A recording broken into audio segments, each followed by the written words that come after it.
अस्सलाम वालेकुम स्टूडेंट्स, मैं अरमगान सईद आपके मैथमेटिक्स के लेक्चर के साथ। पिछले जितने भी लेक्चर्स आपके चैप्टर नंबर 1 के हुए हैं वो आपने ध्यान से ज़रूर सुनने हैं, क्योंकि आज जो हम लास्ट एक्सरसाइज यानी कि 1.6 के क्वेश्चंस कर रहे हैं ये बड़े ही इम्पोर्टेंट हैं और वो तमाम कंसेप्ट्स जो पीछे इस्तेमाल हुए हैं वो कहीं ना कहीं किसी ना किसी तरीके से इधर अटैच ज़रूर होते हैं।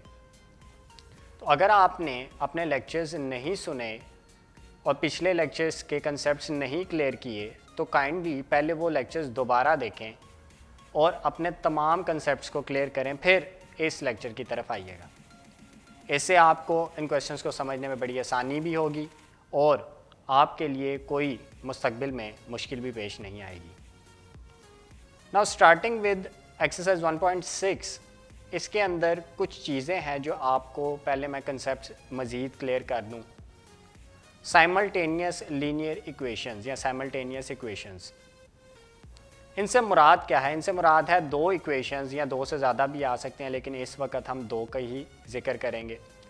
दो इक्वेशंस जिनके अंदर दो मुख्तलिफ वेरिएबल्स मौजूद हों और वो साथ साथ आएँ, इकट्ठे आएँ, यानी कि वो एक दूसरे के ऊपर डिपेंड करें। जैसा फॉर एग्जांपल इधर हम लोगों ने दो एग्जांपल्स दी हुई हैं, यानी कि 2x minus 2y equals to 4, 3x plus 2y equals to 6, और उसी तरह 2x minus 2y equals to 4, minus 5x minus 2y equals to minus 10। ये दो सिस्टम्स ऑफ लीनियर इक्वेशंस यानी कि दो ग्रुप्स के सूरत के अंदर हमने लिखी हुई हैं। अब है क्या, क्योंकि अभी तक तो हम मैट्रिक्स के पढ़े हैं, अभी हम लोगों ने लीनियर इक्वेशंस लिखनी है, तो इन दोनों का आपस में ताल्लुक क्या है?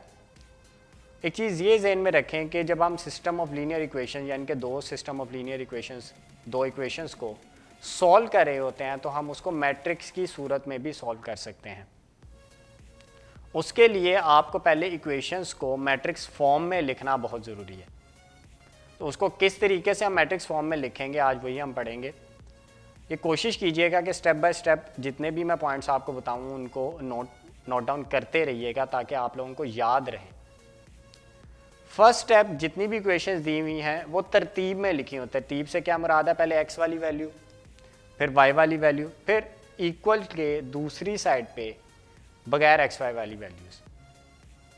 ज़्यादातर आपकी जितनी भी आप क्वेश्चंस 1.6 के करेंगे उनमें यही फॉर्म ऑफ इक्वेशंस यूज़ होंगी। नेक्स्ट भी आप देखें, तरतीब से ही लिखी हुई है, पहले x वाली, फिर y वाली और फिर बगैर xy वाली वैल्यूज़। इसका मतलब है कि हमारी सिस्टम ऑफ लीनियर इक्वेशंस अपनी ऑथेंटिक फॉर्म में मौजूद हैं। अब हम इनको मैट्रिक्स फॉर्म में चेंज कर सकते हैं। सो मैट्रिक्स फॉर्म में अगर हम इसको चेंज करना चाह रहे हैं तो किस तरीके से करेंगे? फर्स्ट ऑफ ऑल आपने 3 मैट्रिक्स बनाने हैं।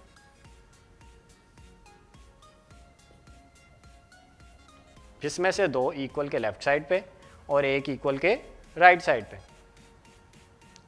जो इक्वल के लेफ्ट साइड पे है ये 2 मैट्रिक्स, इनमें से एक मैंने थोड़ा सा बड़े साइज का मैट्रिक्स बनाया है, ये 2x2 मैट्रिक्स बनेगा।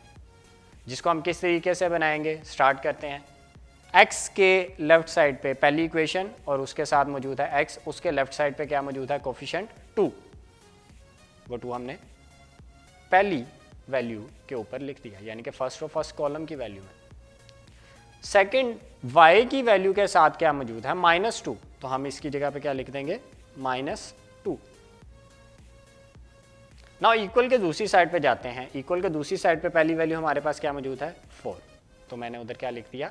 4। अब सेकंड इक्वेशन की तरफ आते हैं। x के साथ क्या मौजूद है? 3, y के साथ क्या मौजूद है? 2, इक्वल के दूसरी साइड पे क्या मौजूद है? 6। एक चीज़ ज़हन में रखिएगा, जो भी इक्वेशन या जो भी क्वेश्चन या जो भी नंबर आपको दिया जाए मैथमेटिक्स के अंदर, उसके साथ जो मौजूद साइन होता है वो हमेशा लेफ़्ट साइड पे आता है। जिस तरह इस वैल्यू में -2 आ रहा है, इसका मतलब 2 के साथ माइनस का साइन है क्योंकि उसके लेफ़्ट साइड पे। राइट साइड पे मौजूद आपके पास ऑपरेशन के तौर पे आता है, लेफ़्ट साइड पे उसका अपनी जो क्वांटिटी होती है उसके साथ वो साइन मौजूद होता है।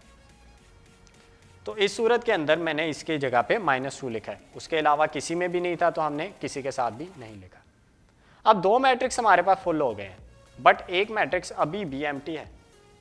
तो इस मैट्रिक्स को हम क्या नाम देंगे या कौन सी वैल्यूज लिखेंगे? अगर आप नोट डाउन करें तो इस पूरी इक्वेशन में हमारे पास कोफिशिएंट तो सारे आ गए, बट अभी भी दो इस तरह की चीज़ें हैं जो कि अभी अवेलेबल हैं इस इक्वेशन में, यानी कि उनके वेरिएबल्स x और y। हम इन x और y को इस मैट्रिक्स में इस तरतीब से लिखेंगे जिससे आपका कोई भी दिया हुआ जो क्वेश्चन है, यानी कि सिस्टम ऑफ लीनियर इक्वेशंस, वो कन्वर्ट हो जाएंगे मैट्रिक्स फॉर्म में। मैट्रिक्स फॉर्म का जो प्रोसेस है वो आगे आने वाले तमाम क्वेश्चंस में इस्तेमाल हो रहा है। तो हमें ये तरीका ज़रूर आना चाहिए कि हम किस तरह इक्वेशंस को कन्वर्ट कर सकते हैं मैट्रिक्स फॉर्म में। तो ये बेसिक स्टेप है। जिस तरह फॉर एग्जांपल हम एग्जांपल नंबर 2 की तरफ जाएं तो x के साथ क्या मौजूद है 2, तो मैंने पहली वैल्यू की जगह 2 लिख दिया। इधर x के साथ क्या मौजूद है -5, तो मैंने उसकी जगह -5 लिख दिया। सेम -2 और -2, फिर सेकंड x और y। अमूमन आपका जो सेकंड जो मैट्रिक्स है वो x और y का ही आएगा। जितने भी आपके क्वेश्चन मौजूद हैं वो x और y के ऊपर ही डिपेंड कर रहे हैं, तो आपके पास जो सेकंड मैट्रिक्स आएगा वो x और y ही आएगा।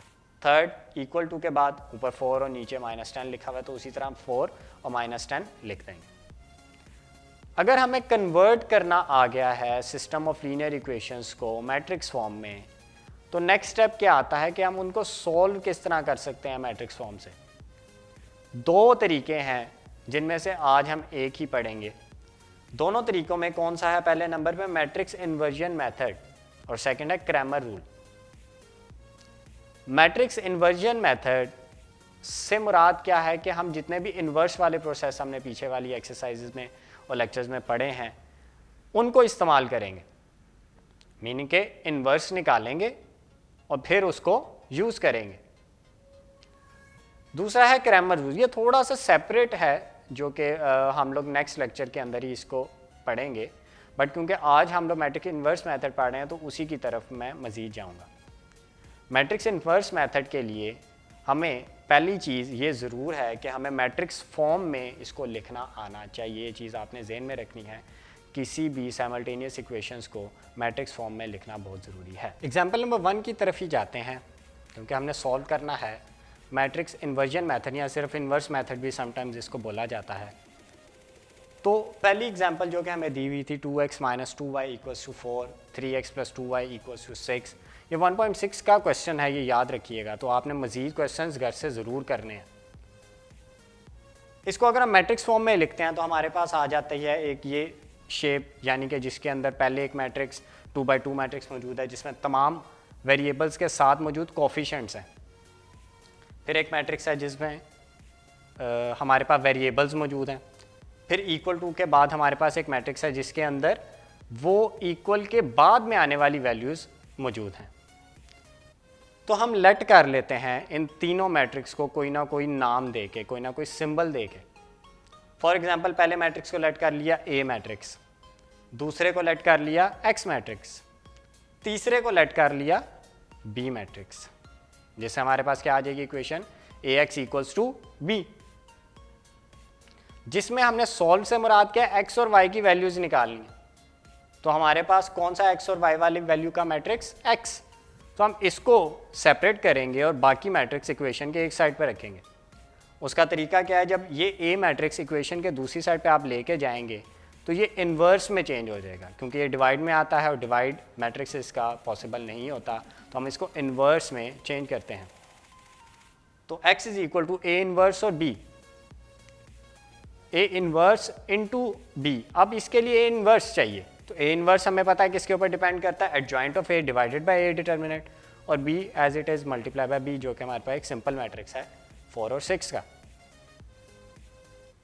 क्योंकि इन्वर्स ऑफ a निकालना है, फिर वही चीज़ है जो कि इन्वर्स वाले लेक्चर्स में हमने पढ़ी है। मैं फिर आपको बता रहा हूँ, अगर आपने लेक्चर्स नहीं देखे तो पहले वो देखें कि इन्वर्स किस तरीके से निकालना है, उसका एडजॉइंट और डिटर्मिनेंट।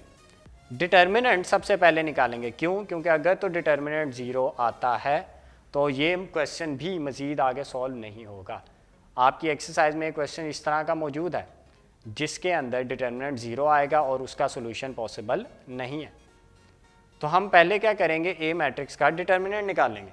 ए मैट्रिक्स का जब आप डिटर्मिनेंट निकालेंगे, जो डिटर्मिनेंट का बेसिक फार्मूला और मेथड मैंने आपको बताया हुआ है क्रॉस मल्टीप्लिकेशन, तो आपके पास 10 आंसर में आता है। अब इसका नेक्स्ट स्टेप क्या है, डिटर्मिनेंट आ गया, अब क्या निकालेंगे उसका एडजॉइंट।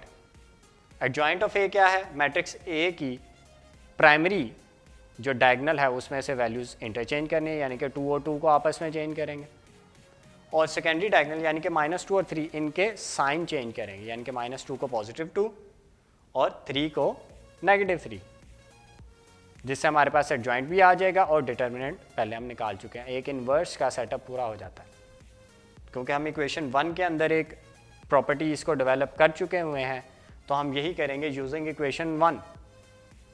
इक्वेशन 1 को यूज़ करेंगे।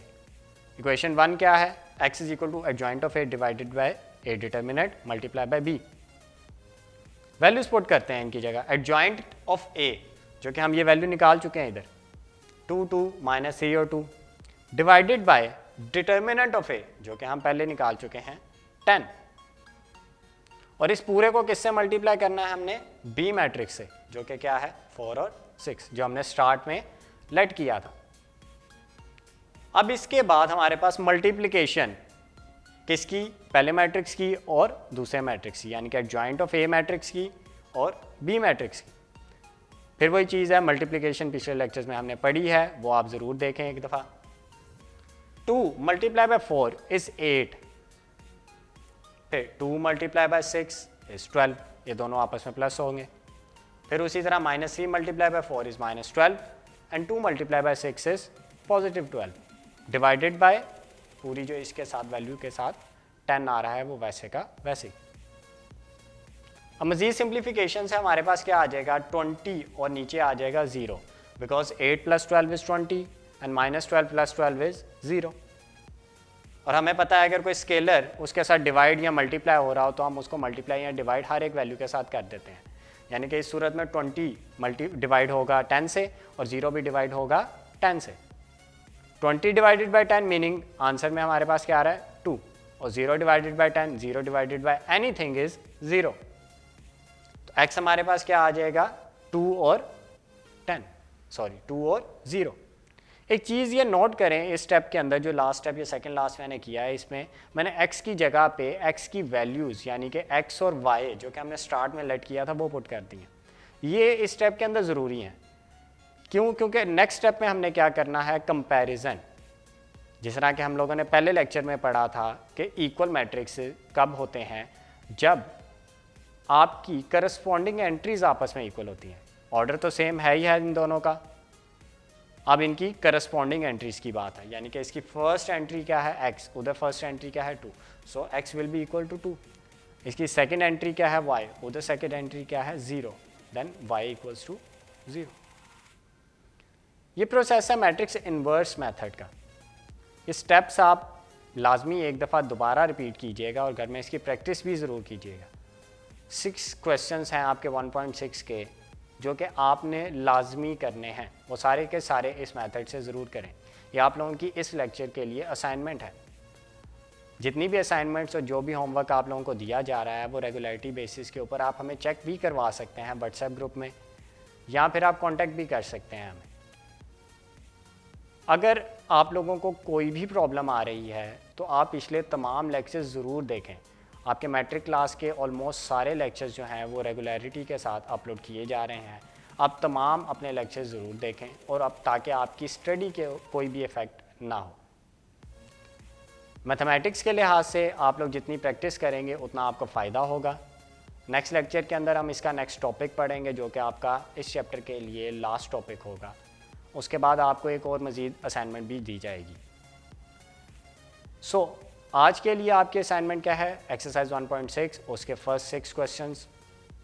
मुझे उम्मीद है कि आप अच्छे तरीके से अपनी स्टडी कर रहे होंगे और अपने तमाम लेक्चर्स को ध्यान से सुन भी रहे होंगे और समझ भी रहे होंगे और उनकी प्रैक्टिस भी कर रहे होंगे। अपना ख्याल रखिएगा। जज़ाकल्लाह।